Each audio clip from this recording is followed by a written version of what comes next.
All right, y'all. I'm back. It's your boy Trader Teasy, and this was the other template I was telling you guys about that I was trying out. I've actually used something very similar to this, to pass two FTMO challenges. So now I'm gonna actually start documenting it, the videos at least, or the process of passing the FTMO challenges using this template.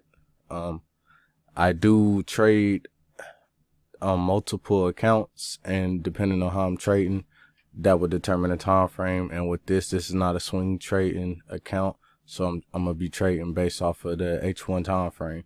So it's pretty much the same. The support, resistance, even though it's a different type of indicator. Right now I already got the fib set up because I'm looking for a continuation and a downtrend based off of the 4 hour. So the 4 hour is telling me that it just started an uptrend and it hit a resistance right here. It came back down, created a higher low. So boom, you draw your fib, and now you see. So this right here is pretty much creating an M pattern. So which is a double top, but this also created, you got your original resistance, but it created a lower high. So if you was to draw a line or a trend line, you will see that it's starting to form a wedge. But based off of the original trend going up from here, then the trend ended. So it pretty much was a spike or a correction in the trend. So now you have your A to B. If you was to draw your fib, you'll get your 61.8 up here. Now this is the continuation. So from A to B to C, C to D, boom.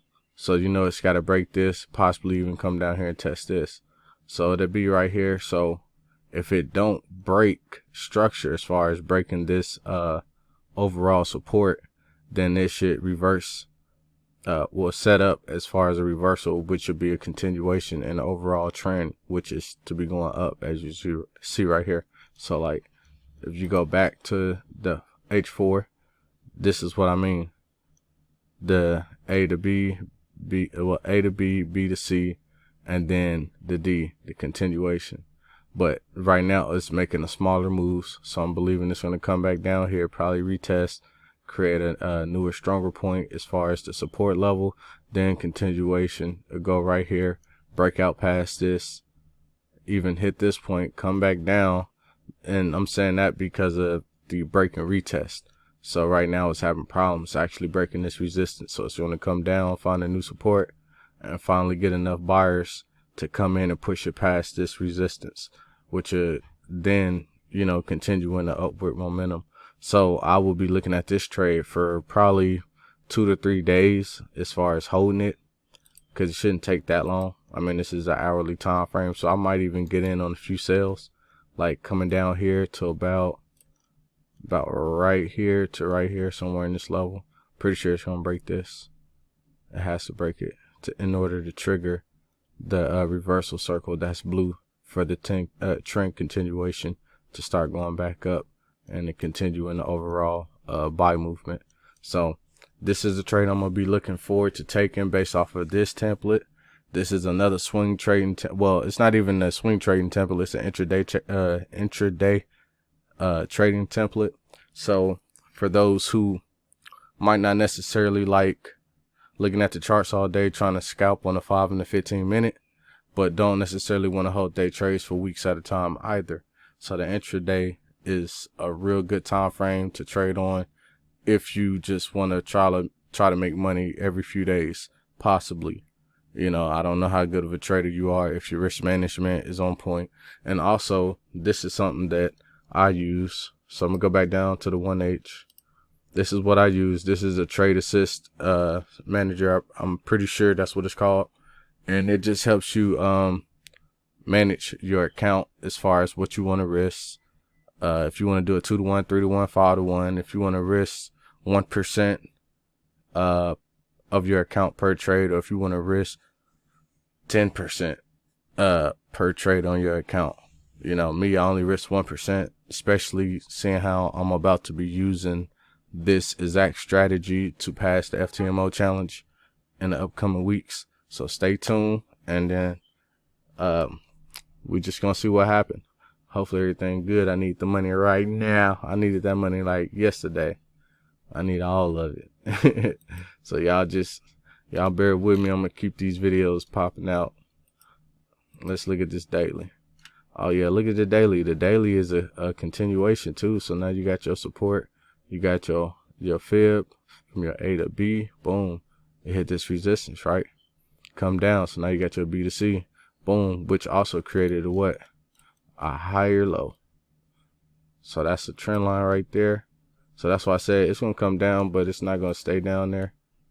See, because the daily is saying it's going up, the 4 hour saying it's going up, and right here, this is what I'm paying attention to, because this very dot right here, boom, going to daily. Where'd it go?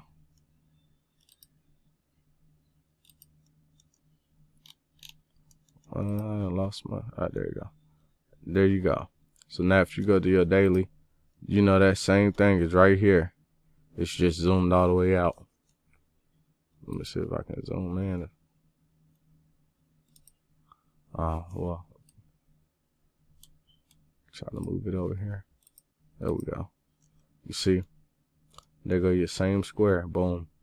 That's the same square I just drew on the H1. That's the daily. This is the 4 hour. And this is the 1 hour.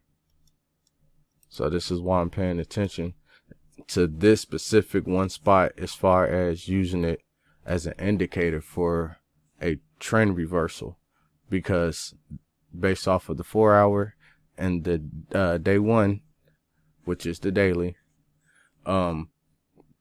that seems to be the strongest sign giving me as far as a trend reversal, or even making everything, coexist with one another, because you want these time frames to somewhat match, as far as if you hold an intraday trades or swing trades.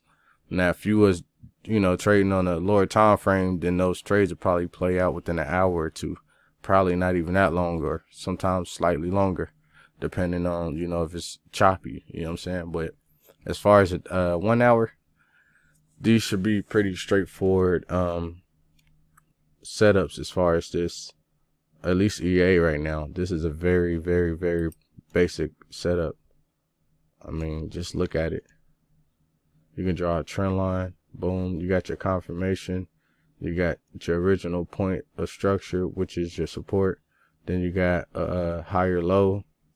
Now you have your form of resistance right here. So just even catching it from here to here is already 600 pips. But now if you want to look at your potential as far as a long-term trade with that entry, I'll draw my fib from my B to my C. Now we know right here, you're talking about what, from the 161.8, from about here, that's over 1200 pips. So if I can catch that just right, like I said, when the market opened up, I might just catch this little run from here till it breaks this support, which is about 170 pips roughly. Get out of that trade. That might be done by Tuesday, or it might just, it might be done by Tuesday. I don't think it's gonna run 170 pips in one day. But yeah, just take that little move down, and then when it's set up for the possible buy, about right here, I'm gonna leave this right here too, about right here. So I'm expecting it to come down, catch a few pips down when it's set up. Then I draw me a little trend line, which I don't need to because I can see it. I already know what's going on, about right there. And as you see, boom, this is all, it's all the same. You can see it, the MAs are starting to cross over, which is nothing but a 12 and 14. Go back to that H1, and I just wait for it to happen. So y'all just stay tuned, man. Just stay locked in. I'm gonna keep pumping them out.